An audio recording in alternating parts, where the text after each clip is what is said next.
Spirit Switchboard, airing live on the United Public Radio Network, 105.3 New Orleans.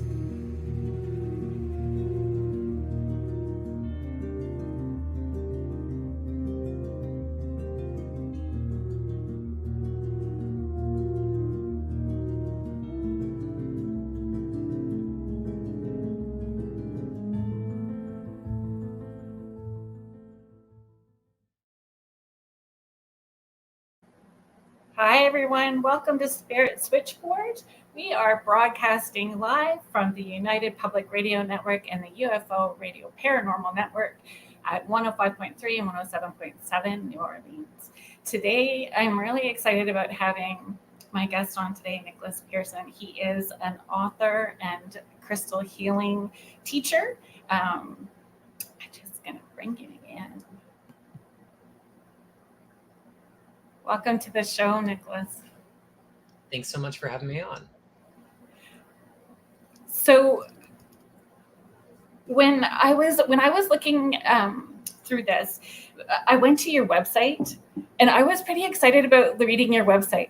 Your website is authentic, has integrity. You can feel your intention in the work that you do. As soon as you hit that website, you can feel all of that. And your journey, you're so transparent about your journey through all the different modalities and learning and education that brought you to this point. Can you share a little bit of that journey with us?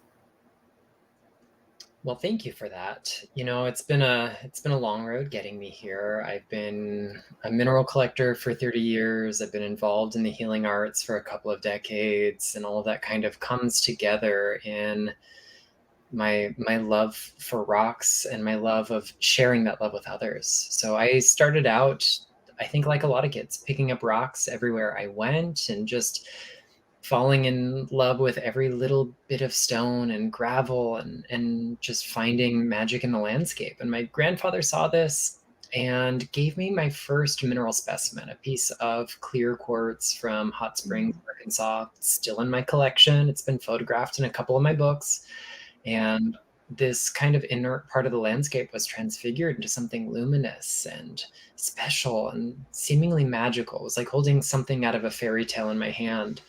And, you know, from that point forward, I kind of wanted to pursue crystals through two lenses. I've always been a fan of science. Earth and environmental science is part of my background in school.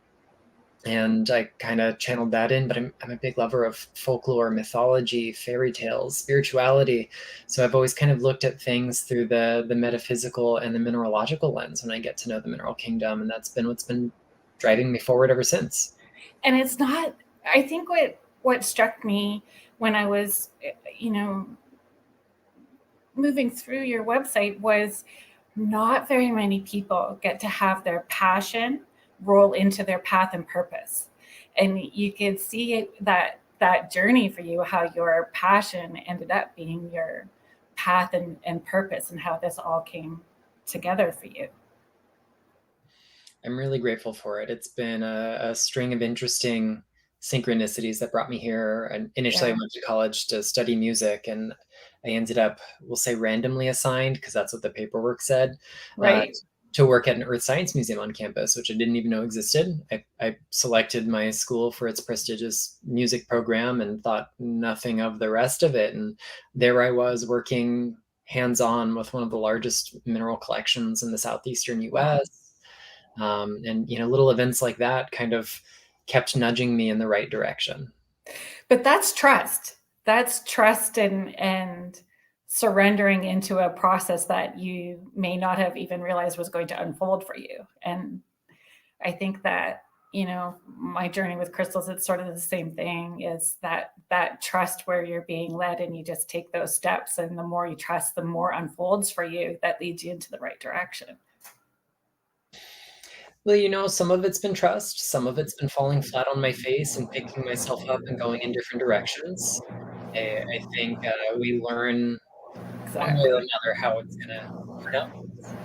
Yeah, falling flat on our face is sometimes where the best and biggest growth ends up happening. absolutely. In about 2008, 2009, I set about to write my first book. That book has never been written. It never will be written, I don't think, but it did not pan out well. And I was young enough that I don't think I had the life experience to really have a sense of authority or expertise on my subject, apart from just knowing rocks really well. I didn't know enough about Yeah. them. So, And I mean, it's more than using crystals and teaching about crystals and the healing aspects of crystals. That's just one little facet of who you are and what you have to offer. I mean, besides the books, and then there's Reiki on top of that as well too, and the scientific background. Like you really bring the all sides to it, right? To understand from a grounded left brain aspect to the more esoteric side of it, which I love. I love that. well, thank you.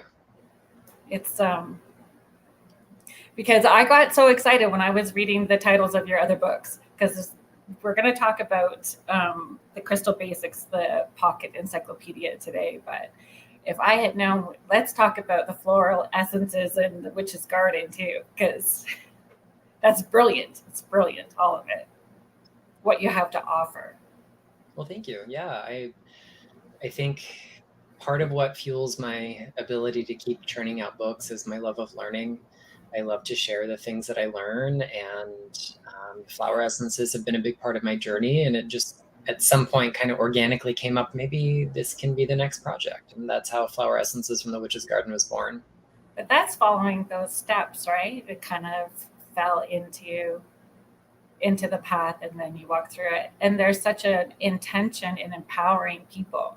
So taking what you've learned and giving those people who want to learn, or who, wherever they are on their journey, the beginning or the middle, or if they're a little advanced, they're going to be able to come away with something that you have to offer that's going to help empower them on their journey. And you can feel that intention when you're even flipping through the Crystal Basics, the Pocket Encyclopedia. You can feel that intention that you bring to the table. Well, thank you. That's definitely the goal. I want to have something that meets people where they're at, but also gives them tools to grow. And in an easy way. Like, it's not with the Crystal Basic, the Pocket Encyclopedia. I'm just going to pull this up so people can see the cover for you.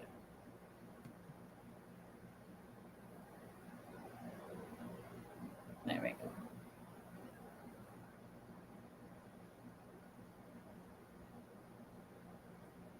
It's there's so much with this. It's in tapping into Crystal Basics was the original book, correct? Yeah, so I released Crystal Basics in 2020, just at the onset of the pandemic. Actually, it was when it was slated for release, and it was a big book. I put a lot of time and effort into it. It only has 200 stones in it, but larger, longer treatments of each one. But about 50% of the book is how-to material. It's hands-on. It's a textbook. It teaches you how to discern what a crystal does by examining its composition, its chemical formula, its formation process, its crystal structure, how to suss out exactly what a crystal can offer for you by looking at the geology of it. And then it takes you through all of the foundational stuff, from choosing crystals to cleansing them, programming them, making grids and elixirs and layouts, and doing more advanced meditations. It's got quite a lot packed into it, and it was something I wish I'd had when I started, 25, 30 years ago. But seeing that reach the market, seeing the success of it, but then also receiving the most meaningful critique that people gave me, which was, it's really big, it's not portable. Eventually, I wanted to take that and do something unique, and create a little sibling, if you will, in the case of the Pocket Encyclopedia, and really, really strip it down to the basics. So it's not 200 pages of how-to. It's a couple dozen pages of how-to, and added some new material to it, and went above and beyond the 200 stones that are in the original. And okay, I wrote it down because I need to find it. You can correct me because, yeah, there it is. You added rare stones and like rare minerals in this book that aren't in the Crystal Basic book as well too. So what led you to choose those rare ones into this book? Well, there are some pretty rare and unusual ones in the big Crystal Basics, but given that I had space for a lot more stones, I wanted a really broad range. I wanted things that you couldn't find in other books that you might be able to find on the market, but just aren't in published resources yet. I also wanted really humble and common stones, things like limestone and granite and chalk and flint, because every part of the geosphere, every part of the earth is full of magic, is full of mystery and potential for healing. And then, of course, I'm a collector of fine minerals. I love weird rocks. My science background means that I love unraveling the geological story behind things that are rare and unusual. So I wanted to make sure that there was something in here for everyone that reminded us of the magic among the kind of mundane rocks. And empowers us to turn to whatever resources are available to us. Because one of the strange things about crystal healing among most kinds of like energy medicine modalities is it's very consumer oriented. You buy a rock to do a thing with it. It's not like a training you take once and use in perpetuity. If you want to expand the toolkit, you go and you buy new things. And to kind of break down some of the hold that capitalism has on that, I want to remind people that ordinary rocks are still made out of crystalline components. They still are made out of minerals. They still have the same magic, the same potential for healing that other things do. So there's a really good mix of common healing stones, ordinary rocks, and then some of the rare and unusual stuff.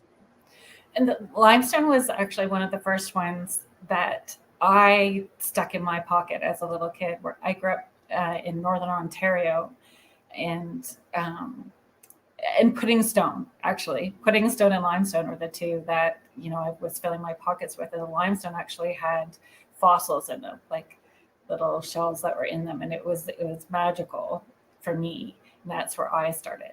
The name that I wrote down was euperite. It just sounds fun to say, and I'm probably saying it wrong. So you can correct me. So that one is a type of igneous rock that we call syenite. So syenite is a lot like granite, except it's, we'll say, deficient in quartz. So it doesn't have quite as much silica as a granite would. And one of the group of minerals that you'll find in there are sodalite group minerals. And in the case of the euperlites, the sodalites that are in them are not the brilliant, deep indigo blues like we see in the gem quality sodalites that we get from places like Namibia and Brazil. Instead, they're kind of boring colored until you put them under an ultraviolet lamp, and then they glow brilliant colors. And it gets the name euperlite because it comes from the Upper Peninsula of Michigan, or the UP for short. So people from the Upper Peninsula are called Youpers. So euperlite, the stone from the UP. Interesting. I wonder if that's why I was pulled to it too. It's an energy thing, right? I mean, people are attracted to stones without even realizing the why. Like, they maybe not understand the energy that's attracting them to that particular stone, right? Until they take the time to research it. Or at least from my experience, that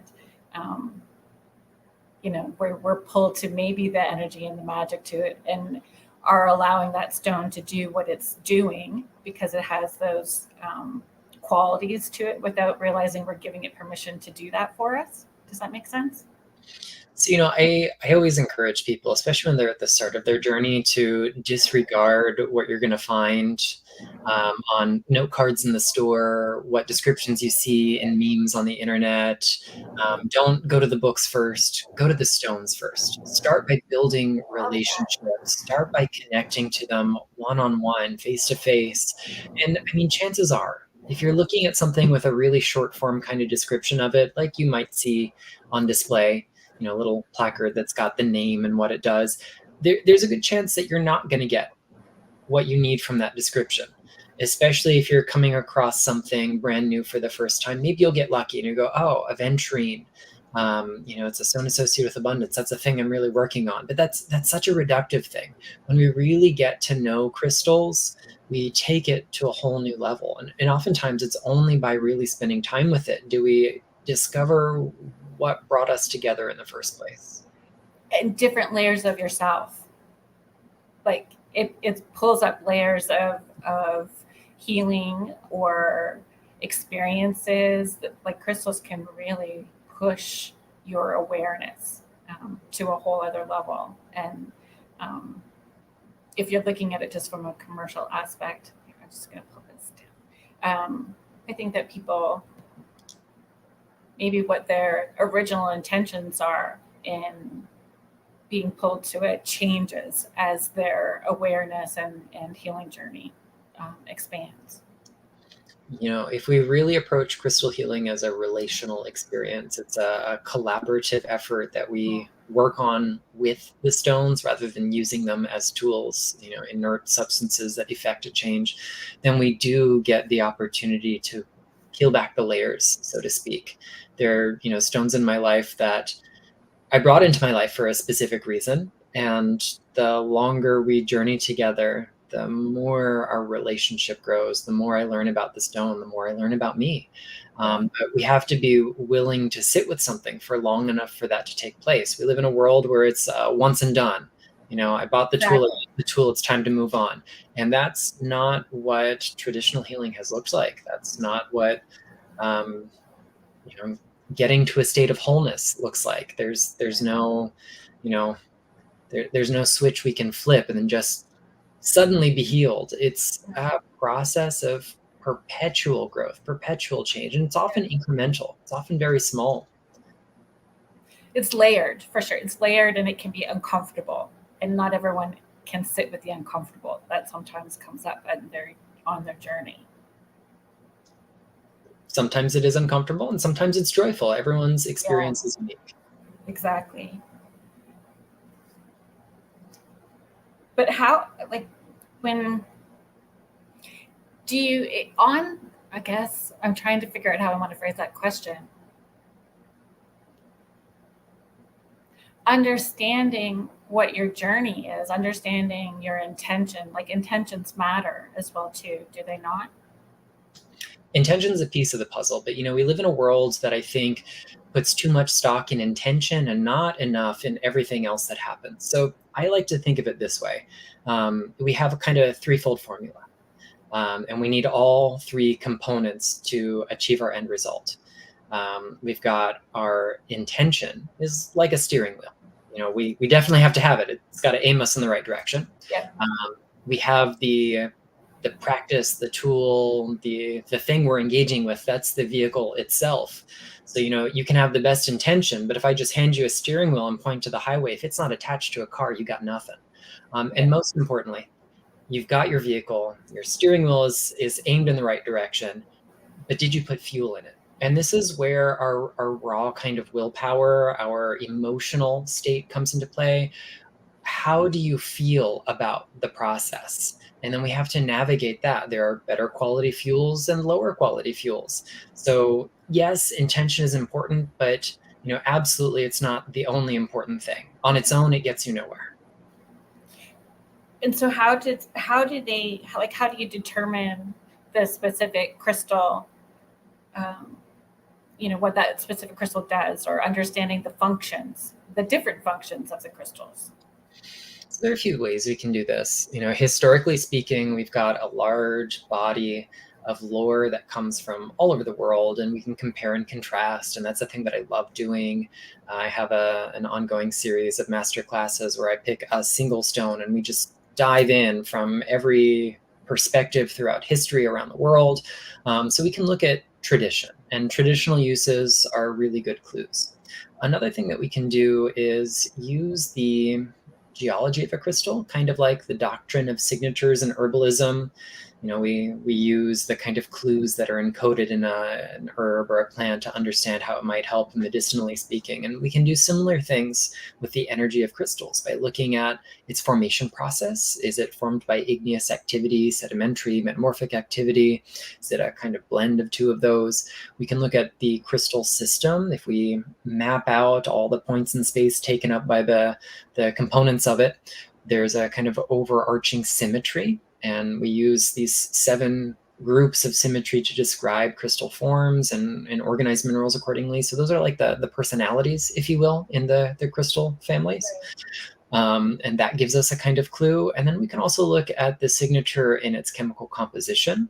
So, iron, for example, iron-bearing minerals are going to be grounding, fortifying. They connect to the energy of Mars because iron has a long tradition of being associated with the planet Mars and alchemical and astrological lore.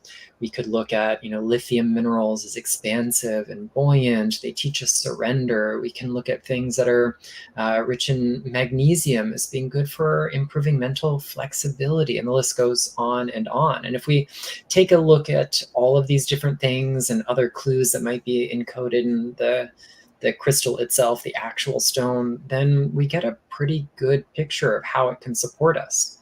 Now, I say all of this as a good kind of preparatory thing, but when I get to know a new stone, before I look up its history, before I sit down and decode it, the very first thing I do is I just observe. How do I feel when I hold this stone? How does it compare to other things? If I hold it tomorrow, do I feel the same way? Because we have to remember that crystals are doing 2 things simultaneously. They're, of course, bringing their own energy in, but they're master reflectors. They're going to reveal to us what we might not be conscious of. So some of what we feel when we work with crystals is our own stuff. And we therefore can't put it all on the stone until we see how we work through that stuff over and over again. So the more time we spend with the same crystal, as well as the more time we spend with crystals generally, we build a kind of lexicon of crystal energy, of crystal effects in our own lives. And that personal experience is the most important component and will often help you tie together what other people are saying. Do you find, though, that people, that's part of the education, I think, that people are also needing, is that take the time, understand that it's a relationship that's being created. It's not something that's necessarily going to happen immediately, that it is a process, that relationship. For sure. And subversively, I've been transparent about this, but that is like my hidden agenda in every book that I've written. It's teaching people, 1, to think for themselves by looking at all the available data, and 2, to go do it themselves and have the primary experience, because nothing is better than that primary experience. So would you encourage people to also be mindful of where they're purchasing their crystals from as well too, like the ethical sources or mining it themselves, because would that make a difference? So this is actually a really big thing that I have been tackling these last few years in particular, and this concept of ethically sourced crystals is massive. We've got probably more buzz about it than there's ever been in the history of mining. And the challenge is that it's a completely unregulated term. It doesn't mean anything to anyone except the person using it. So anyone can say, this is an ethically sourced crystal, and this is not, just because they said so. And the problem, therefore, is that how do we trust people to define this term the same way as us? So I want to add some nuance here. As far as the energy of the stone goes, if we are looking at the materiality of a crystal for the source of its healing, no matter how it got to us, it's the same material body. It's made out of the same things, the same atoms, ions, and molecules came together in the same shape by the same processes. And, therefore the energy is there no matter what form it's in, no matter where we bought it from, how it was mined.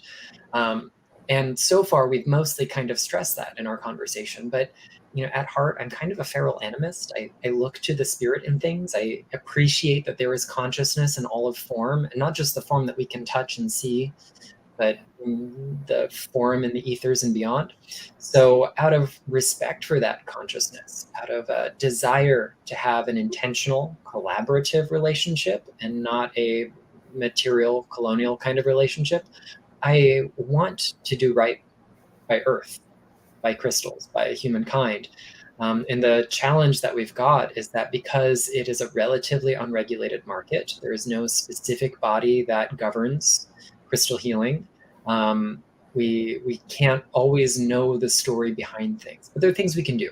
We can ask questions about provenance, which is an innocent enough question. Could you tell me where this comes from? Where in the earth was it mined? And you can learn. There are databases online where you can find out what kinds of mining and other labor protections are in place or not in various countries worldwide. You can look at important ore minerals and other resources being mined, some of which are classified as conflict materials. The truth is that most of what we work with in the crystal world is like byproduct of this kind of mining. So just because a rock like malachite might come from the Congo, where there are frequently some pretty horrific things happening in the mining industry, that malachite didn't cause it. That malachite might actually be what makes the difference between that miner and that miner's family having food and not, because they had to haul it out of the way to get to more important things like cobalt, tantalum, niobium, and that kind of thing. And the malachite is otherwise just in the way. So being able to sell off the tailings, what we call gang minerals, is really valuable and a viable means of sustaining people when they are not being paid fair wages through industrial mining. So it's a lot of gray area. We can't separate any one part of this from all the others. We have to factor in the ecological perspectives. And I sometimes see the argument that, well, if we're really worried about the environmental impact of crystals, and we should just work with synthetic ones or man-made ones. But then the question is, where did those raw materials come from? Yeah, it still came from the earth, from nature. And truth be told, if we're looking at things like lab-grown diamonds, for example, which of course can be sourced conflict-free, the energy footprint of that is like several dozen times greater than the energy required to just go mine a diamond. So we can't objectively say one of these is harmless, because it's not.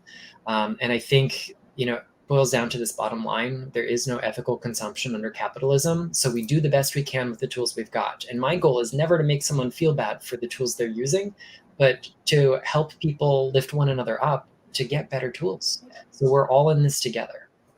And the more education, the more questions that you ask, and collectively, the more people that are coming to that conscious awareness and being more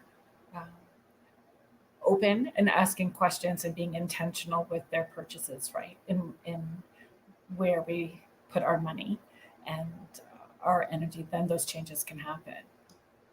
They can, but this is not isolated to the crystal world. We are often scapegoated.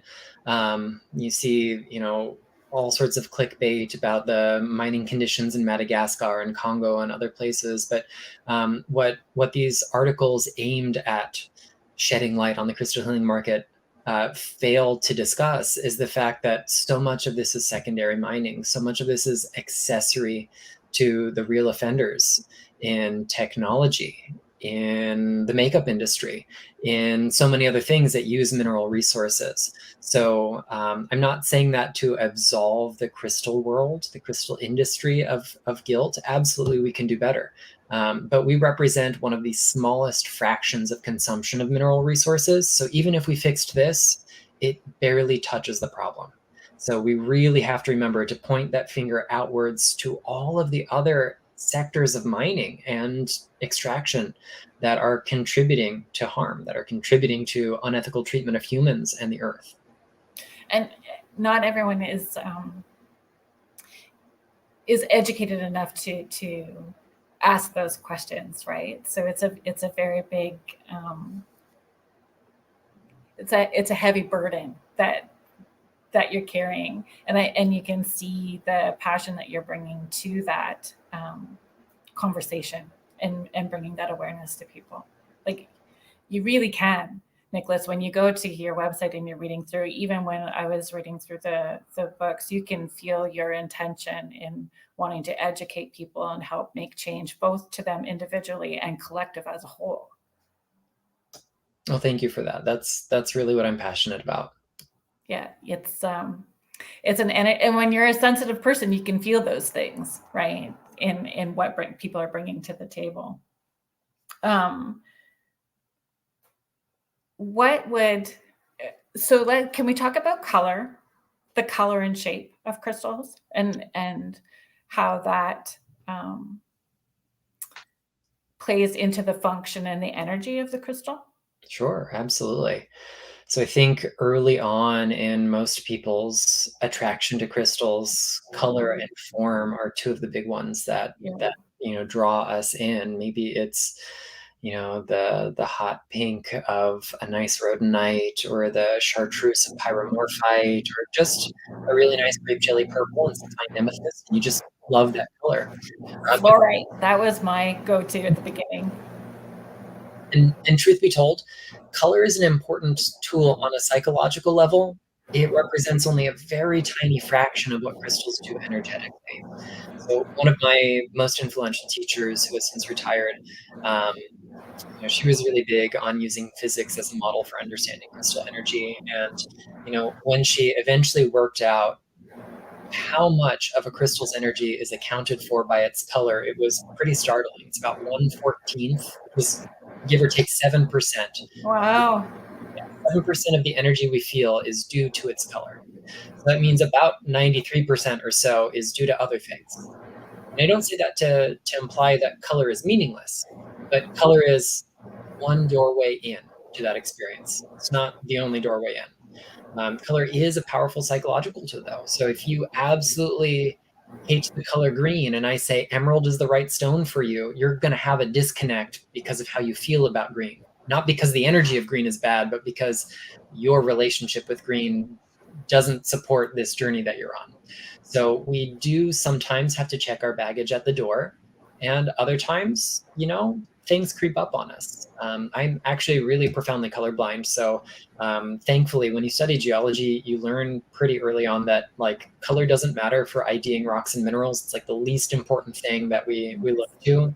Something can have a really characteristic color that gives us a really big clue, but we still look at all the other factors, things like crystal form, hardness, what kind of environment is it from, how does light play with it through its diaphaneity, and other kinds of things. And those are what we use for mineral ID. Color ranks at the very bottom of that list. So I have a little bias there. But at the end of the day, if we look at something like quartz, which comes in so many colors, or fluorite, your beloved fluorite, which comes in so many colors under the sky, I mean, the amount of variation that you will find, chemically speaking or structurally speaking, in a piece of purple amethyst versus clear quartz, mineralogically, they're the same substance. The amount of iron responsible for the color in a 1-foot cube of amethyst is about as much iron as you'll find in the tip of a ballpoint pen. It's not very much. It's a few stray molecules here or there. We're talking parts per million. In most cases, fluorite, similar. The kinds of variation is so minimal. So they have more in common, structurally speaking, chemically speaking, optically speaking, than they have that separates them. So I like to encourage people to look for what's similar in these things. If amethyst and smoky quartz are both fundamentally quartz, can you sift through the bias of color, the perceived expectation of what makes them different, and find what's similar? Because the more you can find that common thread and really isolate it on an energetic level, really get to know it, then you can spot what's different at a deep level instantly. I love how you phrase that, right? We just have some comments that I want to share with you from Melody. She's saying each stone is an individual energy and being that she connects in with. And Michelle is saying that it's touch and texture for her when she's choosing, the touch and texture when she's choosing her crystals. That's lovely. Yeah. I mean, really, we all find our own way in. There's no right or wrong way to be attracted to crystals or to perceive crystal energy. We've all got different gifts and skill sets. So, use the ones that speak to you. If you almost want to have people, and I've done that with children, having them close their eyes and just holding their hand over a table that's full of crystals and choosing what they would normally choose is it shifts and changes when you're using just that energy feel to it, not necessarily sight. So that plays into the color, right? And what about the shape? Yeah, so shape is another one of those things where I think we over psychologize it, which is, again, not to say it isn't important, but the external shape something is in is secondary to its internal makeup. So there's no amount of cutting, polishing, rubbing, grinding, scraping the faces that will change the way those atoms or ions or molecules come together to form that crystal lattice. There's no amount of carving that changes the geological environment it came from. We can't do anything to change that unless we really break it down and put it back together in a whole new way, in which case we don't even have the same rock. So what happens when we shape a crystal, when something does change shape, is we don't affect its fundamental energy, because that is a constant, but we can affect the way that energy is distributed. I think a really good analogy to make would be, it's like listening to the same song through different speakers or different sound systems. If you're listening to your favorite album on headphones, on earbuds, you get one experience. If you're listening to it at a live concert, it's a very different kind of experience. It's different when it's in your car. It's different when you've got surround sound in the home. It's different when it's a compressed file on YouTube, right? The fundamental information in that song is identical, but what we perceive changes each time. What is more noticeable might be different in the setting with more bass. We hear that better. Doesn't mean it wasn't there before. We just pay more attention to it. So changing the shape of a crystal influences the distribution of energy. It doesn't change what that energy is. So we look at something like a sphere, has the ability to softly, gently radiate energy in all directions simultaneously. If we have something with a natural point like the smoky quartz, it has obviously a very directional kind of flow to it. If we're looking at a crystal cluster, we've got lots of little points pointing in many directions. So that's really how I focus on shape. There's a practical side of it. If you want to do laying on of stones, spheres roll off the body. They're not a good choice. If you want something in the pocket, this is a really, really bad decision to make. My pockets are not big, and even if they were, I think I could injure myself or someone else. So, form and function are interrelated. The other thing that form can do is it can add a symbolic layer, a psychological layer to that. There's nothing about the physics of the shape of that little puffy heart that generates the energy of unconditional love. But culturally, by mutual agreement, we have this consensus opinion that heart symbolizes love. So there's a psychological aspect. There's a metaphoric or symbolic layer to what form can do. But that always takes a back seat to the material body of the stone and its inherent consciousness. I've tended to be attracted to the clusters, and again, it's a psychological thing because I look at it thinking that when I meditate with that, I've got these crevices that I'm energetically going to be dipping in and out of, and each one's going to represent something different when I'm traveling with it. So that's what I have always tended to be pulled towards, are the clusters. Yeah, we all have the things that we love. Yeah. And again, in the journey, and there's more conscious awareness, right? The longer you sit with them, the more experience you do have with them. And building, do you have tips to share or inspiration that you can give to help people understand and develop their relationship with their crystals? Absolutely. So my absolute number one thing to do, the homework assignment I hope people will go and practice, doesn't look like a lot of work, at least not on the first level. So pick up that rock you want to get to know. Find the best light that you can. If it's natural grade, if it's artificial, do what works for you. And just get to know it optically. Look at it from every angle. Hold it up and watch the light pass through it. See the light reflect off the faces. If it's safe and sensible to do so, you get to know it in a tactile kind of way. Some things are delicate and you could break them, so be mindful. Some things are toxic. You maybe don't want to rub your fingers all over them. In other cases, they're sharp. So use the senses that make sense. But as you get to know the kind of physical presence of the stone and feel its heft and understand how light passes through and study every texture on every surface, your conscious mind is having a ball. It's really enjoying the assignment, but you're getting this laser-like focus on this being, on this ally. So your subconscious mind goes, oh, great, we finally distracted the one who keeps talking, and now we can do the real work. So your subconscious mind will enter into a state of communion with it, as long as we aren't distracted by other things. Now, there are other layers to what we can do with this. First and foremost, just get to know it. Don't try to interpret. Don't try to do anything. Don't say, oh, I noticed this makes me feel this way. It has to be because of blank. No, just observe. Observe the crystal and observe your response to it. Maybe it's that rhodonite makes you feel really reassured. Maybe it's that agates feel playful to you. Maybe it's something you've never heard anyone else say, and that's perfectly fine. But you want to be able to repeat it, because the more we do this with the same stone, the more we start to notice what's our energy and what's theirs.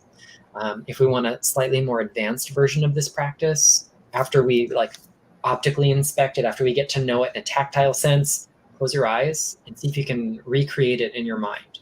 If you're not a very visual person, use other sensory input. See if you can recreate the experience of what the angles and faces feel like. See if you can imagine the smoothness of a tumbled stone. Try to just internalize it. And that's another way that we draw the energy, the consciousness of the stone into us for a kind of deeper relationship that happens later. And just be mindful of what pops up for you. Don't try to interpret or attach value or meaning to it. Just observe, because the effective scientist is the one not interpreting data from the beginning, but waiting until they have a big enough sample set to see what trends emerge. Because if we try to interpret from the beginning, we're going to slap our bias all over it, and that's going to affect the relationship. So just let things be in the beginning and have fun with it.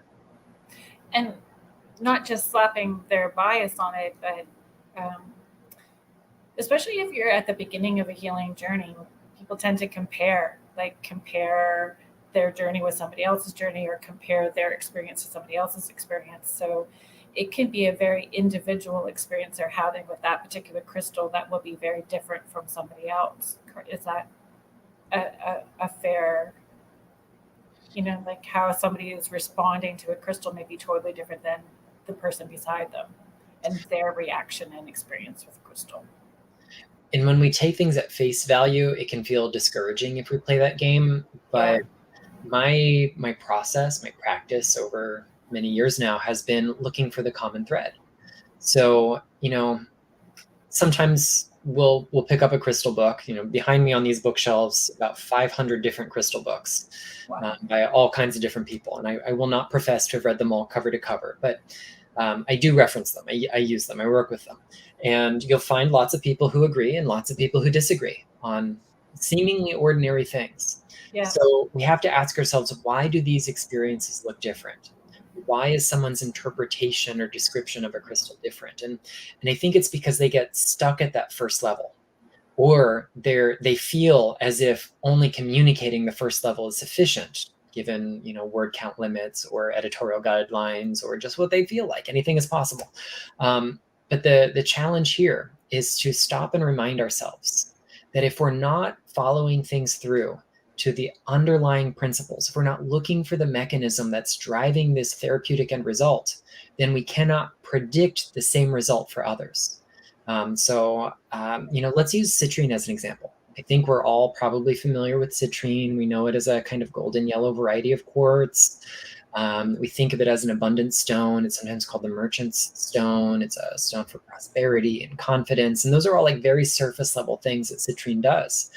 And if we apply the deeper mechanism of it to someone's baggage, someone's life story, we get one set of results. If we take the same mechanisms and apply them to someone else's life story, someone else's baggage and bias, we don't get identical results because we're not identical people. And so the challenge is, unraveling these experiences, unwinding things until you get to that common point. And the thing about citrine is that its foundational message has absolutely nothing to do with abundance whatsoever. And I know so many people who turn to citrine and go, yeah, this didn't increase my bank account. I'm like, well, let's sit with this a little longer, because maybe we're confusing the side effect for the mission. And the goal of something like citrine is kind of twofold. The primary action is one of letting go, of unwinding tension, the kind of systemic tension that holds stuff in place, that kind of framework that keeps things playing out. And if we begin to loosen that, then it smooths things out for any and all processes of release, of elimination. So citrine has a kind of primary function of boosting all eliminatory processes of the body, the mind, the spirit. Maybe we're looking towards organs of elimination and using it to energetically support it. Maybe we're looking to citrine because of that thing Cheryl said in the office, and we just keep playing it over and over again in our minds. We can't let it go. So, we turn to citrine to help us with that. Now, the next part of that equation with something like citrine is it doesn't just stop with letting go, because suddenly we've made space. So there's room for things to flow again. And citrine's job from there is to awaken our memory, our kind of soul, almost blueprint level memory of what our potential can be. We get to choose how it's going to manifest. Obviously there are social and systemic things at play that we can't magically make go away with a crystal. But something like citrine is going to help us fulfill our potential. Firstly, by letting go of the things not relevant to it, letting go of the things that we hold on to that stand in the way. And two, helping us feel unburdened enough to take that next step forward. And when we fulfill our potential, one of the results of that is abundance. Abundance just means a lot. It doesn't necessarily mean money, unless we specifically mean financial. Yes. A fully realized, a fully actualized human being has an abundance of support in their lives, has an abundance of health, and we all have different bodies. Health is a moving target. So I can't tell you what luminous, abundant health looks like for you. I can tell you what it feels like for me. It means that we have an abundance of resources to meet our needs and support others in our lives. And those are all very individuated kinds of things. If we stop with citrine is for money, we miss most of what citrine is doing, nearly all of it, in fact. So it's about finding the common thread and being able to sit with the cognitive dissonance of my experience maybe looking different from someone else's, until I sort through the baggage enough to find what the common mechanism is. And that comes back to being okay with staying present. And it may be an uncomfortable moment, but breathing through that uncomfortableness to allow the space for the next thing that's coming in the next moment and the next breath, and just keep breathing through. It's funny that you use citrine too. Citrine, I never looked at citrine as the abundance. I always looked at it as clearing everything else around it. So if I was negligent with clearing any energy and not, if I was negligent in clearing my energy in those stones, that my citrine was going to support me in that. So I always saw it as a clearing stone, which makes sense in how you were. Now I just need to work with it a little bit more, but definitely making space and making room, right? For sure. Back in the 90s, there was this kind of current of thought that emerged that said certain crystals never needed cleansing or clearing. And originally it was just two, citrine and kyanite. And so citrine has taken on this kind of larger than life idea that it never needs cleansing or clearing. And now the list has gotten bigger and bigger through a game of telephone. But I think citrine facilitates release. You're still the one doing it. It's not doing that work for you. It's supporting you in finding the resources, finding the reserves, finding the willingness to just unwind tension. So, certainly it can be helpful as a reminder in that regards, but, like all crystals, we want to cleanse our citrine, we want to cleanse our kyanite and our selenite and everything, because crystals have a memory to them. They're almost like a sponge, if you will, that's retaining an imprint of the energies and experiences they encounter. And we don't cleanse because energies are inherently good or bad. We cleanse because energies are relevant to what we're working on or not relevant. And if you carry a piece of citrine or rose quartz or amethyst or ruby out into the world, the perfect memory of that stone remembers every experience you've got. It attaches no judgment to it, unlike us. We do that.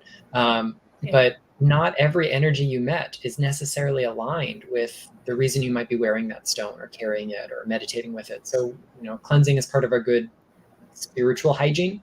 We've learned a lot about social and physical hygiene the last few years, and learned how to be proactive, I hope, in those regards. But we should be doing the same with our psychic and spiritual hygiene too. Yeah, I agree. It's something that I talk about a lot, is that your spiritual hygiene is just as important as your physical hygiene. It is just as important energetically, right? And how would we cleanse or clear our crystals in a proper way? So there's myriad ways to do this. If you ask, 10 crystal healers, what's your number one method for cleansing? You're going to get 20 or 30 answers. None of us have. Is it personal? Well, there are lots of ways, and different traditions around the world, of course, have developed their own kind of methodology for this. But there are methods that work because we can look toward a model in physics that demonstrates how energy might interact. And then there are those that work through, we'll say, metaphorical or symbolic means. Both work, but for one of them to work, we have to kind of believe in it. They're almost like faith-driven, if you will. So will the crystal tell you if you've built that energy? Does that energy respond in a different way? If you try different clearing or cleansings, does it respond differently? So, functionally speaking, if we have the right frame of mind, if we are in the right state of consciousness, which gives us the fuel required, we have the technique. Whatever the technique is fine. That's our vehicle, and the intention we've set is to cleanse. They will all get us to the same place. It doesn't matter if you're driving a Ferrari or a beat up old, clunker, you're going to get there. So, where the caution comes in is the method we're choosing safe and effective for this mineral species? If I have something like chalcanthite, a beautiful copper sulfate mineral, which is, toxic if mishandled, I cannot cleanse that in water, because then I'll have a bunch of blue water, but no blue chalcanthite left because it will dissolve. Right. If I want to, place a beautiful crystal of selenite or hanksite on an amethyst cluster to cleanse it, I'm going to scratch that delicate mineral because it's not as hard as amethyst. If I want to leave something like aquamarine or kunzite or amethyst on a sunny windowsill to cleanse it, they're going to lose their color over time. And in the case of something like kunzite, if you have a nice gem quality piece, really saturated in color, it could be as quickly as 15 to 30 minutes you notice a visible change in color. So I find it really important to ensure that people know there is material harm we can cause to our stones. It's not necessarily going to affect their ability to do their job, but they lose monetary value, and they might also lose sentimental value. We can let our egos be hurt when we feel like we've hurt our crystal. Right. So the methods I recommend that are safe for any and all stones are smoke. Smoke works by the symbolic method, not necessarily because there is any physics driving that. It is a kind of universal ritual. So pick your cleansing herb of choice.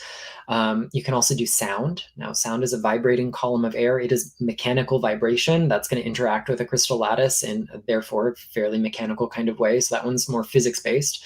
And then my absolute favorite, the one that requires no tools, no props, is using the breath. So I describe in several of my books my favorite breath cleansing technique. And the great thing about that is you don't have to wait for a full moon. You don't have to set some herbs on fire. You don't need a gong. You just need your breath. Because you might look funny in the office, depending on where you work, if you've got a Tibetan singing bowl or a chalice full of concentrated water or you spray. Tuning fork. But you can always breathe. And importantly, if breathing is not an option right now, cleansing your crystal is not your priority. Exactly. I loved that. When I was reading through the Pocket Encyclopedia, and I read breath, I said out loud, yes, yes, yes, because even like when I'm doing oracle cards, or especially runes, when I'm using runes, breath plays a part. But I mean, I'm using stones as runes as well too, and shells. So again, those minerals, but putting breath on it, and that's the very first time when I read it in your book, was the very first time that I'd read first that suggestion from someone to cleanse your stones with breath. It's very exciting for me. I was cheering, yay, from my chair. Like it was fabulous. What about charging them then? So if we've cleared them, how do we charge them? Here's something rather controversial. Maybe don't charge them. Crystals are not batteries. You're not going to deplete their energy. Their energy is owed to what they're made out of and the inherent spark of consciousness within them. It's not like your mobile devices. You're not going to drain it and then it's useless to you.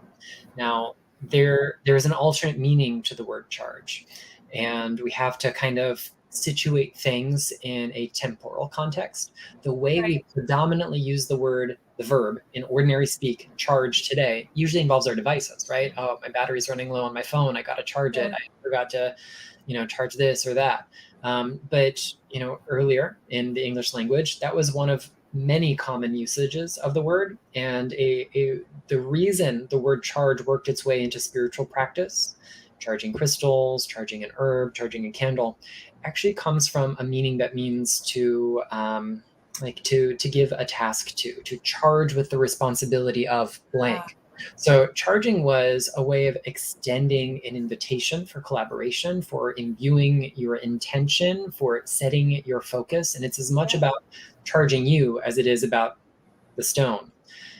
So when it comes to charging our crystals, when we look at our memes that say, charge with this or that, most of those techniques are actually cleansing techniques. They're not actually about putting energy into a crystal. They're about taking the excess energy out.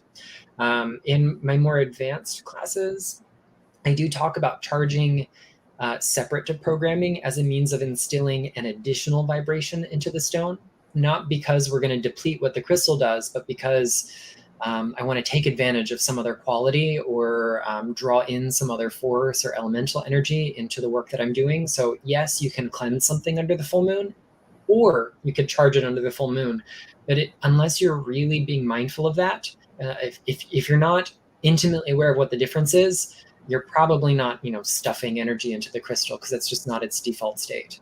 Its default is to accept that as a cleansing kind of behavior. And the reason relief for me in hearing that, because I've never I'm watching people talking about charging the crystals on the full moon, and I'm like, mine are all kind of sitting where I've put them. and I've not moved them outside into the sun. I've not moved them, and I've always had that comparison and judgment that I've not done something correctly, because I wasn't doing the norm in what you're seeing. And so thank you for educating, because absolutely it makes a difference. So I do have a question from Melody, who's asking, speaking of egos, what is his thoughts on when crystals break? My thoughts are many and varied, and it always depends on the individual experience. But, currently in society at large, we have a tendency to attribute meaning and value when there isn't any. Sometimes stuff just happens. I hate to say it, but there's not I agree. a reason for everything. Sometimes the reason, you sneezed is because you inhaled pollen, not because someone had a message for you. So, most of the time when our crystals break, that's on the human part of it. It fell off a shelf. It went through the laundry. It, didn't get wrapped up well enough when you traveled. All these kinds of things happen. So most of the time, there's no meaning to be attributed to that. However, we still end up in the same place of, what do I do with my broken stone? And, the funny thing is that most of the rocks that we work with in our practice are not in their original state. They are prepared expertly or inexpertly to come to us. So if we think that we have miraculously rendered it inert or useless because it's been split in two, we have to remember that it came out of a much, much, much bigger piece. Something like this beautiful polished labradorite that I've got. This was part of a great big seam or vein, maybe part of a pegmatite, a humongous rock in the earth. So this is not, representative of a whole piece of labradorite. It's a section that got cut apart and polished. If we look at most of the polished towers and obelisks, same kind of deal. This came out of great big masses. They're not, individually polishing one-on-one crystals. I mean, that does happen occasionally, but not in the mass-produced stuff. So it's no more whole or no less whole than it was when it first came out of the earth. Even stuff that we think of as being unprocessed, this rough piece of dolerite, Priscilla bluestone that I've got, this stuff is, getting sledgehammered out or dug out of the earth. Mexican calcites are, put through crushing machines and then sorted by size and then given an acid wash because they're too delicate to like tumble polish. So they go through a lot of steps to come to us, even though they still look raw. So we have this kind of myth that, the crystals on the store shelves are complete and whole and perfect and unadulterated, but they've all been processed. And that also kind of does away with the myth that, some people believe raw crystals are more powerful than polished ones, but your raw crystals have been prepared too. And that's also not where they derive their power. At the end of the day, that's not where the magic comes from. So, when they break, I had a teacher who said, well, now you've got twice as many tools to work with. Oh my gosh, yes. But I do understand that there's a personal meaning in things. I don't want to be callous and impersonal about that. Sometimes something we truly love is just not in the same state, and it hurts us to look at it. I don't think we really do any harm to the consciousness of the stone because their consciousness is decidedly more holographic and absolutely much less personal than ours. So it's in every particle and every piece that comes off of it. It exists unharmed, no matter what. Melody is just saying, I've resonated with you throughout this talk so much and figured I would with your thoughts on that as well too, as far as crystals breaking. And I guess it's really letting go of what has been mainstream misinformation, maybe, or lack of knowledge or understanding. Because I know I have a pendulum and the tip is broke, but I love it. And when it broke, I know why it broke because I had mishandled it. So I apologized to it and still loved it. And it still works brilliantly for me. But somebody saw me working with this pendulum broken and they were horrified that I was working because they felt that the information I would be receiving would be incorrect or couldn't trust it because it's coming from this broken piece. So here's me talking to my crystal going, we're just gonna ignore her completely on every level until she has more conscious awareness. It sounds sort of judgy on my part, but that's where I was at that moment anyway. For sure. It's because it really doesn't. And again, it's I think sometimes maybe for me can be challenging to meet people where they're at, which again is about educating people, right? That there's bigger perspectives and a different way of seeing things. I think part of the magic of meeting people where they're at is to not have the agenda of education. Where some people are at, they cannot be educated. They don't want to be. So It's true. I'm a finite human being. I might be, infinite on the spiritual level, but my material resources are finite. And I shouldn't gaslight myself into thinking I have to expend them at my own expense to support, to save, to educate others. And, the truth is that I think we put our message out. We hopefully do the best with that messaging that we can, and it's going to support the people it resonates with. And I'm finally at the right time. Yes, absolutely. Right timing is certainly a part of it, but I think I'm finally reaching a point in my path in my career where I understand I'm not for everybody. It's not my job to make myself for everybody. And if people want to meet me where I'm at, I'm happy to meet them where they're at. And if that's saying, here's a pretty rock, if that's going into the geology, if that's doing the woo-woo, I'm happy to do any of it. Yeah. Brilliant. It's brilliant, Nicholas. It's brilliant. Thank you. Okay. I have a question that extends about the shape of the crystal, which you may have answered it. So I'm sorry if you feel like you're regurgitating a response again. Does the shape matter if you are creating a crystal grid? Can you explain the intention or what a crystal grid is, how we can construct that, why we construct it? Can we go there? Sure. So let's start with that last piece first, because I think it's going to help us understand how form and function are related in this setting. So a crystal grid is an intentional geometric arrangement of stones that are organized in a way to achieve a particular outcome. So, if I have a pocket full of rocks and I slap them on the counter at the end of the day when I empty my pockets, that's not a crystal grid. No matter how geometrical it is, it's not very intentional. Emptying my pockets, I don't think counts as an intention in this case. The idea of crystal grids we see in its earliest form in the 1970s. They were called things like arrays and triangulations long before the word grid was coined. And nowadays you see a lot of people who use templates, a picture or printout of the flower of life or other kind of geometric forms to place their grids on. But like in the old school way, we just made grids on whatever surface was available. It didn't need to have a pattern or a picture underneath it. But the idea of grids is they work through the laws of synergy. So the law of synergy tells us that in a synergistic system, the total energy, the net effect, is greater than the sum of its parts. So, it's not 2 plus 2 plus 2 is 6. It's 2 times 2 times 2 is 8 or more, however that might be.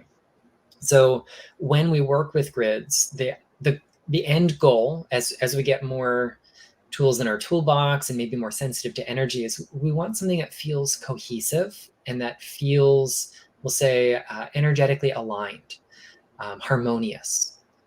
And that kind of feeling is subjective. So, there's not a hard and fast rule for what you can or can't use in crystal grids. And people get so creative today and just incorporate the most beautiful minerals, large and small, in the most ornate patterns. So, the sky's the limit as far as the creativity goes. But when it comes to form, just think about, how does energy travel through this crystal? How is the energy distributed? And how does that contribute to the end result? So, if you're using things like tumbled stones, little rough pieces, the energy is kind of, just evenly moving through it, maybe a little less evenly than something like a sphere, but it's not very directional, and that's fine, because we're creating this larger energy field from all these smaller bits. But when we get to things like crystal points and other things that feel a little bit more directional, then we can start to think about, well, do I want the points going inwards to draw something toward the center? Is it a more projective kind of feeling? Do I feel like there's another kind of movement? It all depends on what stones we're using, what our intention or outcome is, what shape we're making. So we can get super creative. There's a whole chapter on grids in Crystal Basics, the one that came out in 2020. The energetic healing and spiritual power of 200 gemstones. And then there's a little snippet on grids in the new Pocket Encyclopedia. So feel free to refer to either for some decent info. It was just that little snippet that was that I did read in the book was enough for me to, I've always been nervous about doing it in case I was doing something wrong. Does it go in? Does it go out? But it's really understanding the bigger purpose of that crystal and the purpose, like the intention and what I'm asking to work with, like where the energy is going to flow to or in. And, at the end of the day, if you're sensitive to energies and you put it together and something feels off, just keep adjusting until it feels harmonious again. Oh, well, that makes sense. So I need to not hold my breath so much, is what you're saying. I need to get out of my own way. essentially. Get your feet wet. Just go out and do it. Yeah. Don't let perfect be the enemy of good, as they say. Oh my goodness, I would never claim anything to be perfect. I think it's, I am definitely not everybody's cup of tea either. In the way that I present has really bucked the system, because it doesn't ever feel in alignment in the way that it's been taught for a long time in how I receive energy. So it's taken a lot. And I think maybe age too, getting to that place of not worrying how what I have to offer is going to be received. The right people will align with me when they're meant to, right? If we look at, if we can expand from that as healing tools, what would be those top 5 crystals that you would have in your healing toolbox? So I want to preface this by saying 2 things. What works for me doesn't have to work for everyone else. You absolutely get to curate your own collection here. And 2, I consider myself, in this kind of case, a descriptivist rather than a prescriptivist. I'm not here to give you an itemized list and say, go get these things. I would rather tell you about trends that I've observed and use those trends as our data points to, maybe arrive at some good conclusion together. I appreciate that approach. Sure. So, first and foremost, if I were going to get prescribey about it, start with quartz. There probably already is some form of quartz in your toolbox. It can be any color, any shape, any variety. It could be clear, smoky, amethyst, citrine, rose quartz. It could be cryptocrystalline quartz like chalcedony, carnelian, agate, jasper. I guarantee you've got quartz represented in that toolbox somewhere, but particularly clear quartz is such a good all-purpose stone. It's, like the Swiss Army knife of crystals. It does something for everything, and it does it well. It's well-rounded and effective at the ways that we use it. Plus, if you get just a handful of clear quartz points, inexpensive ones that you can get at your local metaphysical store, you can make really easy grids by just laying out the number of points that either you have available or that matches your intention, because there's a numerology you could add to this, and a center stone of any flavor, and you've got a simple grid. Doesn't have to be complicated. So it's just such a good all-purpose kind of stone. Right. I would also recommend you get a good grounding stone, or more than one. This could be petrified wood or shungite or black tourmaline or hematite or red jasper, but we all benefit from a little anchor every now and then that helps us in being present. One of the functions of grounding is completing the circuit of energy between our body and the body of the earth, and having a safe place to discharge stuff is really important.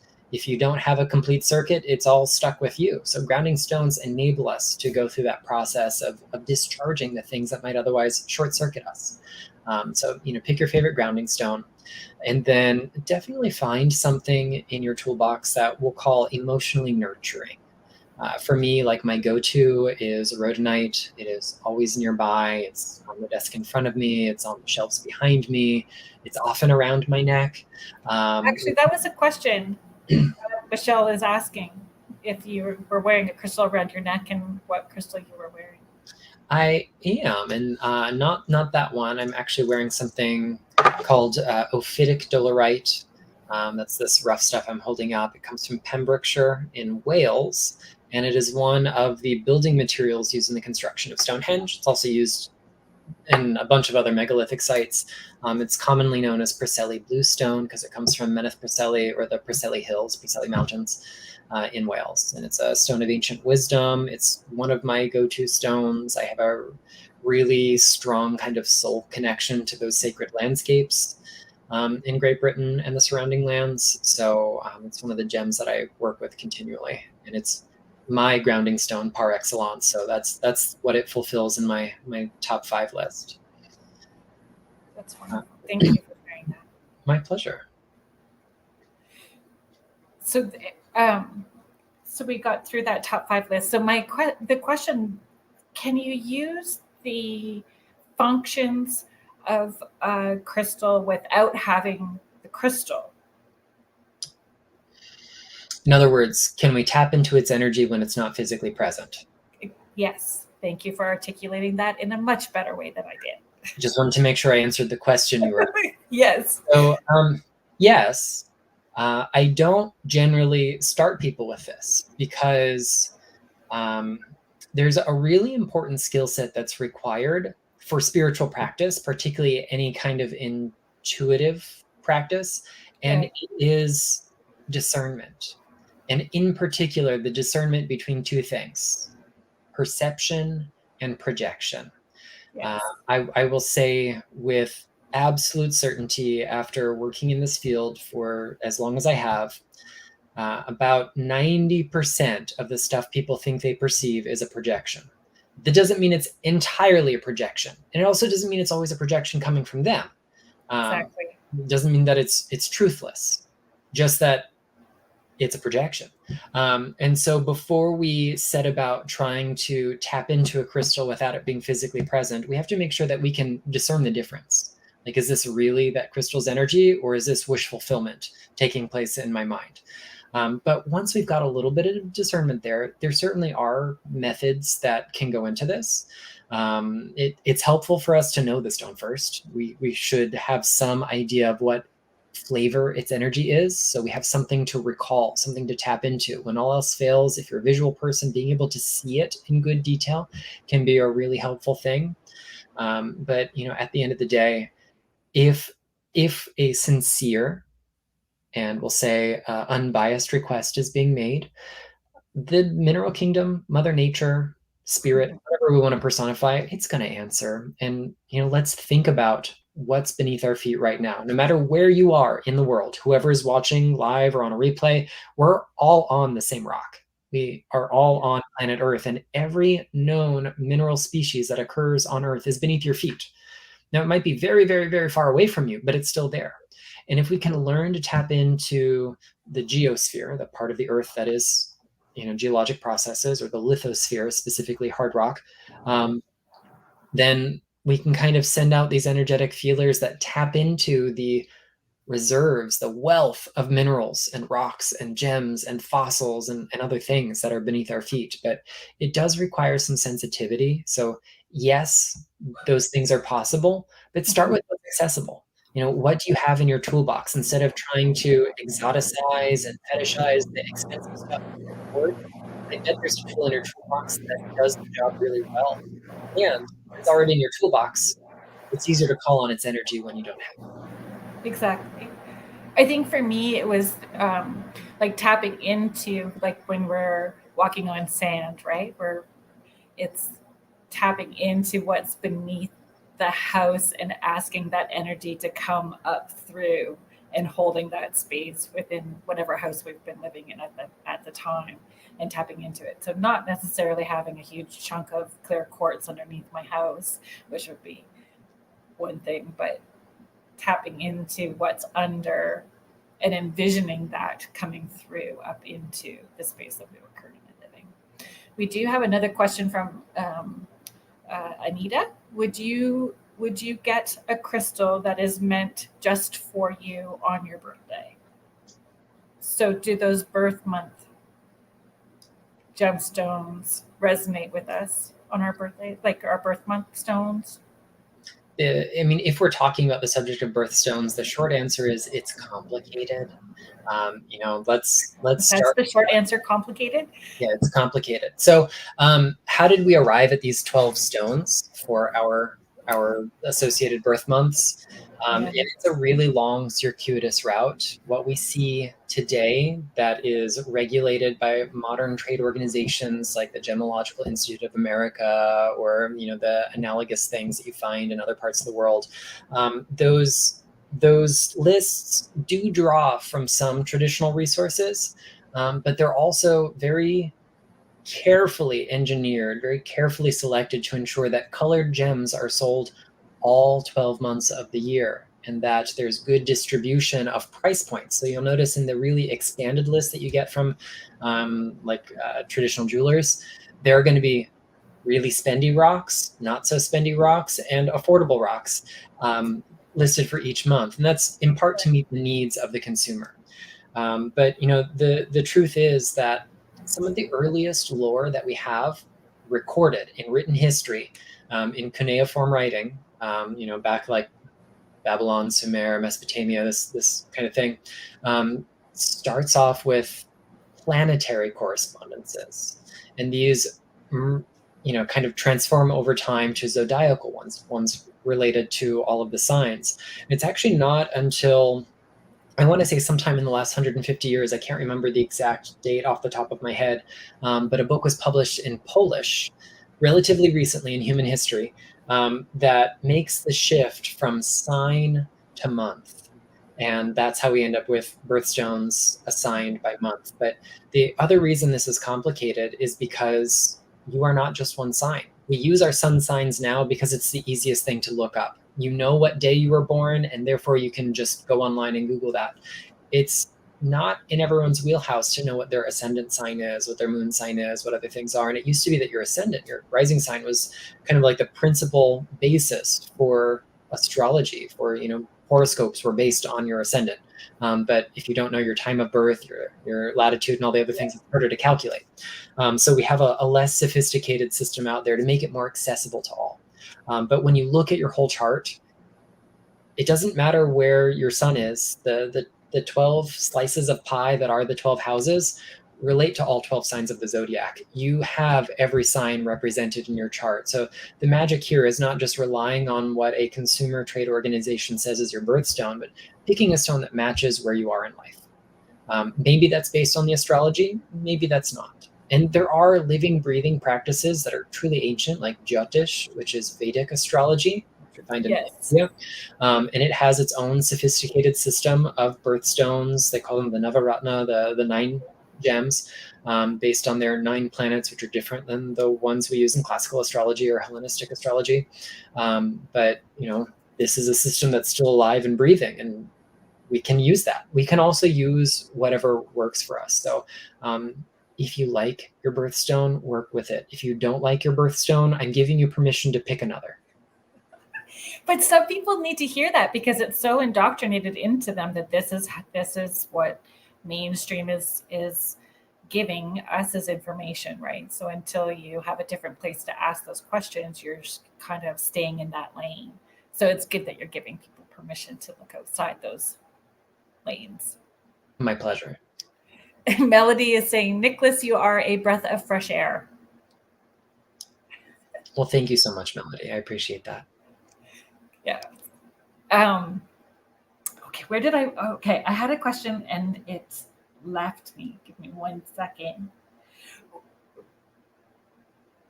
Where do you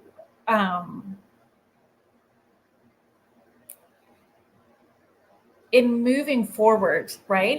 In moving away from, like, just kind of expanding from the conversation that we had in birthstones, it's hard to maneuver through like the 500 books behind you. So, tapping into what feels right for you in this moment may not be the same as what feels right tomorrow or the next day. And do you find with crystals, it's the same thing? How we use them, when we use them, what we're drawn to will shift and change based on our awareness, our healing journey. Our energy is going to shift and change. So our connection to the crystals will also shift and change. For sure. I mean, we have friends that come into our life for seasons or lifetimes. We have foods that we outgrow and our palates change. We learn to love things like Brussels sprouts and kale over time. Yeah. And the same is true of our energetic palette. Our needs are going to change. And ultimately, this is in most cases a very good sign because you've been doing the work. Mm-hmm. You've integrated the lesson that Crystal has to share, and you're ready for the next chapter. So we sometimes do move on. And, other times we kind of meet that crystal that's like a soul friend and ally that's here for the long haul. And the goal is not necessarily to master everything that it's got, but just to receive its blessing and do your best to hold that blessing for as long as you can. And then you just keep going back for a reminder. So, rhodonite is one of those gems for me that I keep coming back to. I go through phases where we take a little break. I move on to other things, and then we come right back together because it's the medicine I need. It's the friend that's going to be with me no matter what. And it works. So I just keep doing that. But I think another piece of this conversation is to not just pay attention to the crystals you're attracted to. Pay attention to the ones that make you want to turn tail and run, because those are the ones that probably represent the greatest potential for healing. They feel so uncomfortable because Yeah. you feel outside of yourself. It's something your soul has yet to master or do or think or experience. So, work with it incrementally. I'm not telling you that if you hate the look of pyromorphite, you need to go find a 27-pound piece of it. That's probably not a great idea. But maybe you find something hard about the energy of ruby, and you get an inexpensive tumbled stone, and instead of taking it with you everywhere, you spend 5 minutes a day in your safe space when you feel reasonably well adjusted to connect with it and integrate, and you gradually build up the endurance, and you get to a point where all of a sudden ruby's your best friend. Yeah. That's a really great journey to go on too. Can I share a story about that? Sure. Okay. I had, I'm trying to think now. My daughter, she was just young. So we are going back about 23 years. So going back 23 years, I had a friend had gone to Peru and had come back, and they said, hey, we're home, and I brought you back this stone that feels like it's meant for you. Do you want to come grab it? I was super excited. No problem. Head over. Thank you so much. Give her a hug. Put the stone in my pocket, and I head to the grocery store with my kids. While I'm in the grocery store, I'm walking around, and my leg starts to hum. It's literally vibrating because I'm extra sensitive to begin with, but it's humming and vibrating. And I'm trying to still do the shopping. I get to the till to pay, and I start crying. I'm crying. I'm having such a strong reaction to the stone that's in my pocket. It was the wildest experience that I had with a stone. I don't even know what kind of stone it was. She didn't even know. She just brought this stone back and said, "Here you go." It was peachy color. It's some kind of, it looked like it had quartz through it. But when I went home, I put it on the desk and had my arm beside it, but I could still feel that vibration coming from it. That's one of those stones that I would not have chose. I would have run the other way. And at the time, I was really just sort of letting people know that I had these abilities to see and hear and feel the other side, and had from the time I was a kid. When I fell asleep, it was, I don't know, it was still affecting me a lot. So the next day I sat with it and held it and went into meditation. And I have never shared this story I like publicly, because I've always felt it was a little bit weird. But Merlin, who we perceive as Merlin, shows up and said, this is about alchemy and having a sense of wonder, and you being okay with light and dark. And I had always said I didn't want to go there. I didn't want to go to the dark stuff. I just wanted to stay in the whole lovey lighty airy fairy world, right? And it's not all love and lighty airy fairy, and you have to embrace both sides. So yeah, that stone, and I actually didn't keep it. I put it outside the house in because it was bringing up so much stuff for me. Memories, places where it was like alchemy and changing from one thing to another, right? And having that sense of wonder. But it was very interesting to tap into, and having who I perceive as Merlin and that energy pop in during the meditation when I was using that stone. It was big and powerful, and so much healing, and propelling me forward in being okay with and embracing needing the duality, right? Needing duality of light and dark. I think the other takeaway that I had from that was tapping into those things without actually knowing what it is. You're feeling the energy of it. So I didn't need to know the name of the stone at the time, because I was just tapping into the energy of what it was. Does that make sense? Very cool. I'm glad you had that experience. It was a crazy experience. When I teach the intuitive, when I teach the connecting with your guides, I've called it Who's Your Bob? Like, who's your Bob? Because it's tapping into that energy without And the more that you tap into that energy and build a relationship, you're always going to know who you're tapping into. So with crystals, would it be the same? The more that you tap into it, you know the energy of that particular crystal without actually maybe even needing to know the name of it. Sure. I mean, I've got that left brain science, brain. so I'm gonna solve the mystery. That's my job. And if I can't, that's fine. I'm at a point in my life where I'm comfortable not knowing things. Yeah. But with the skill set I've got, I'm gonna try to crack the code. And if I don't have the answer, that's okay too. I have a few mystery rocks. Do you have a few mystery rocks? Yeah, I mean, they're mostly rocks, not like fine Yep. mineral specimens or gemstones or things. Yep. And I can get so far as saying what their kind of general geologic family is, sedimentary, igneous, metamorphic, and the like, and identify a few components, and I just leave the rest at that. Hopefully I remember where they come from, and if not, they're still here.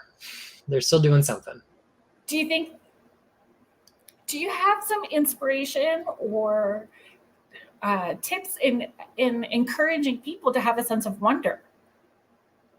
Like, we have to have a sense of wonder and stay open to all of these. I mean, properties. If your spiritual practice is devoid of wonder, this is probably one of the few like hard lines that I've got. But if your spiritual practice is devoid of wonder, you're doing it wrong.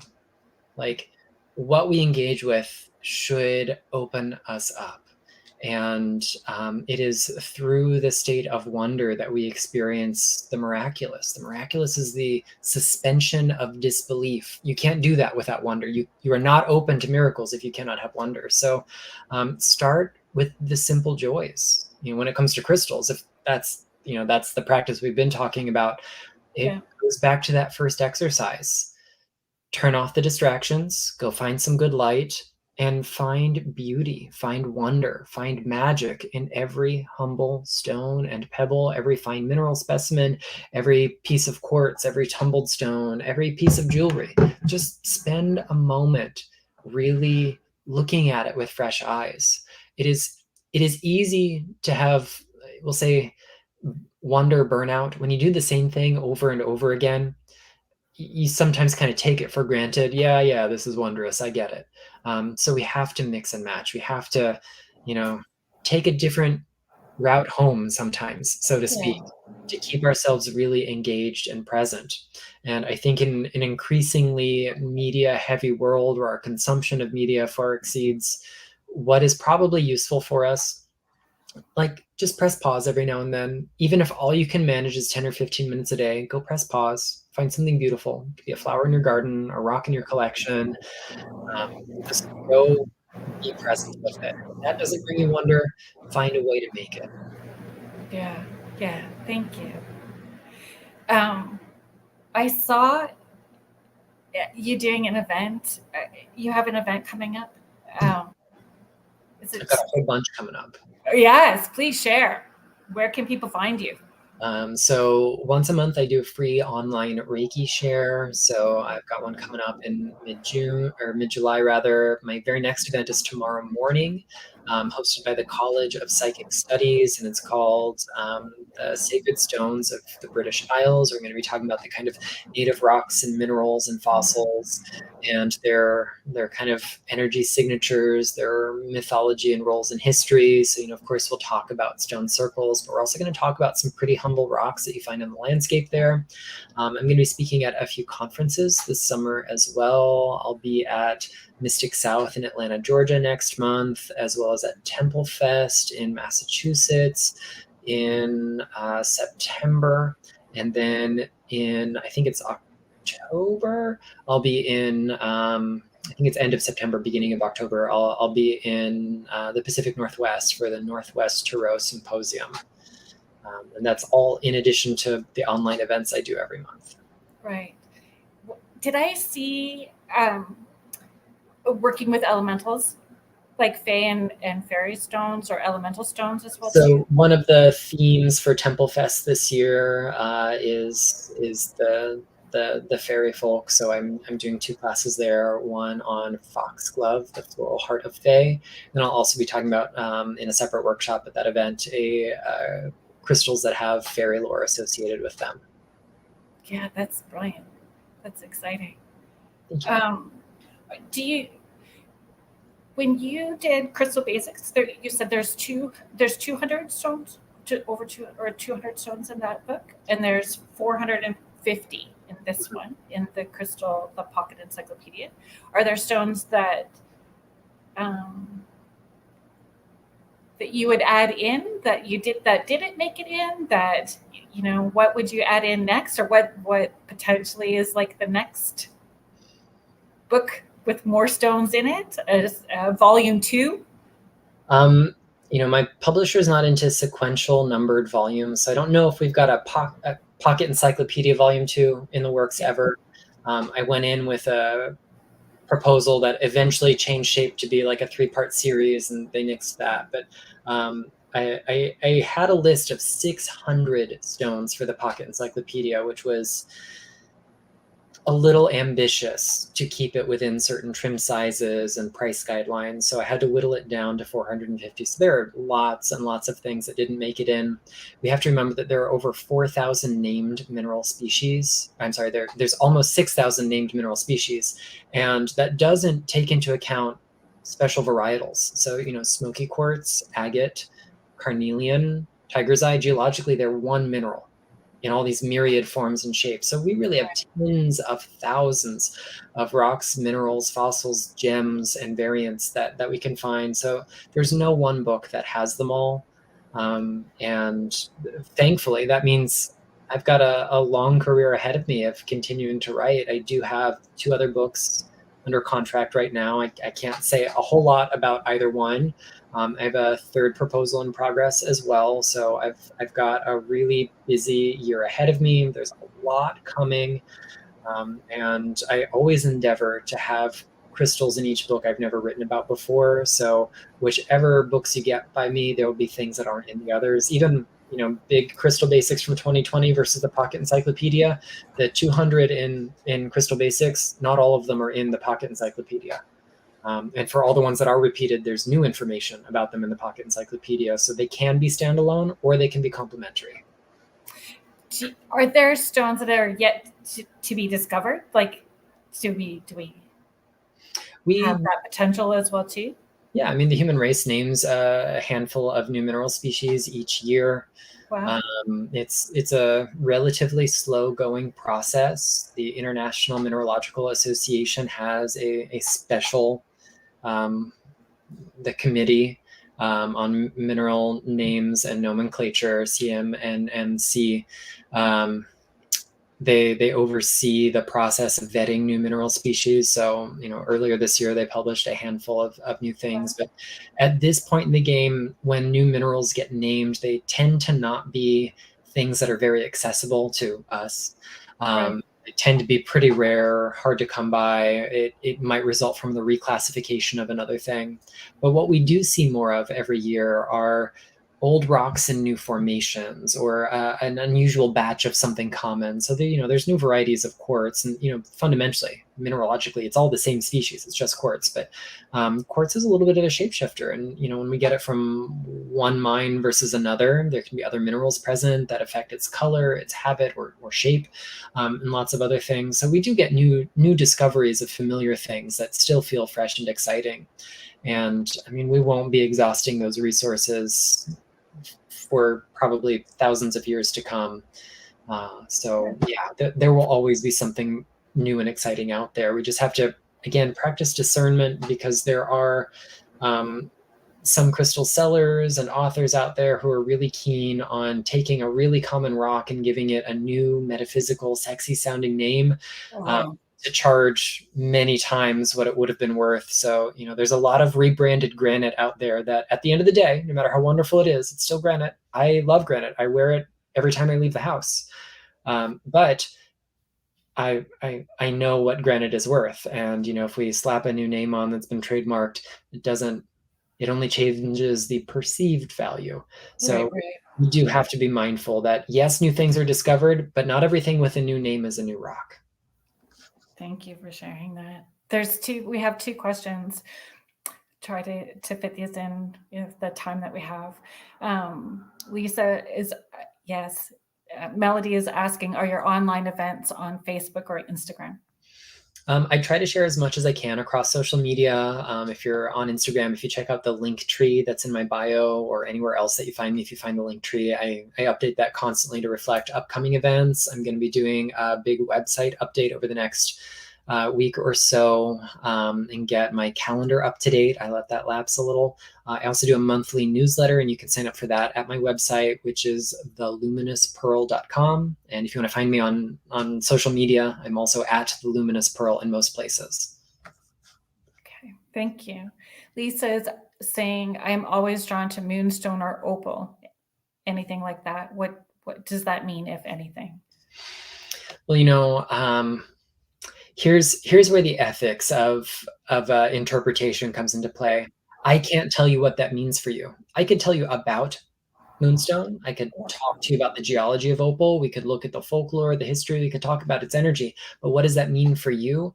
It would be crossing an ethical boundary to tell you what it's supposed to mean for you. I would rather give you the data and let you derive meaning from that yourself. And any data that I provide you is going to be secondary to your personal relationship with those stones. So I'm going to answer your question with a question very rudely. And what does it feel like it means to you? Because that's the only question that matters. Yeah. And it comes back to that homework exercise that you've given as well, too, to sit with it. And more than once, to sit with it and repeatedly sit with it and come to that conclusion. Absolutely. And anyone who's tuning in, like, you are the authority in your energy field. You don't have to outsource that. So just trust that. Yeah, this has been brilliant. Anita is saying, I really enjoyed this video. Thank you so much for sharing. Thank you, Anita.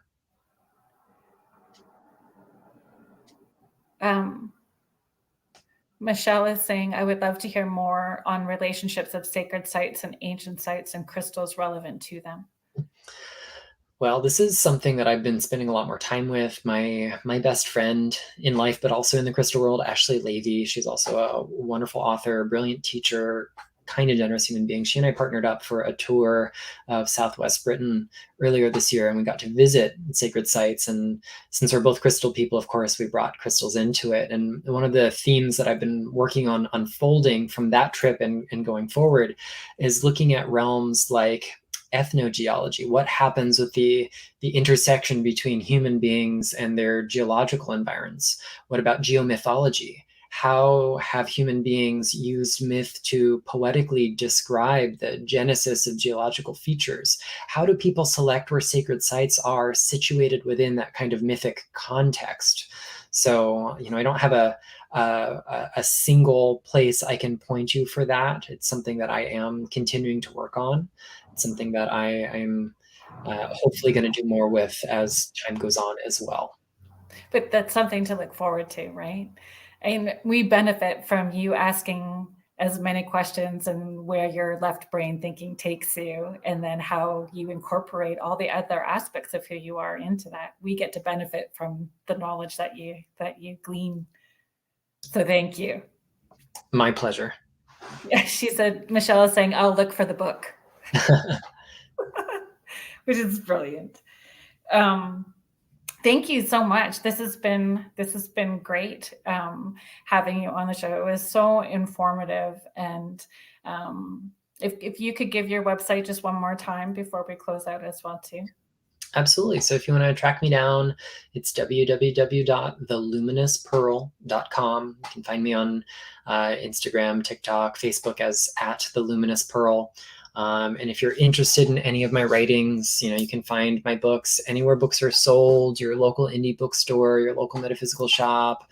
You can order them online through Amazon and Barnes & Noble and the like. And if you do love them, please feel free to leave a review. Let other people know what you loved about them. Thank you. So thank you so much, everyone, for tuning into the show.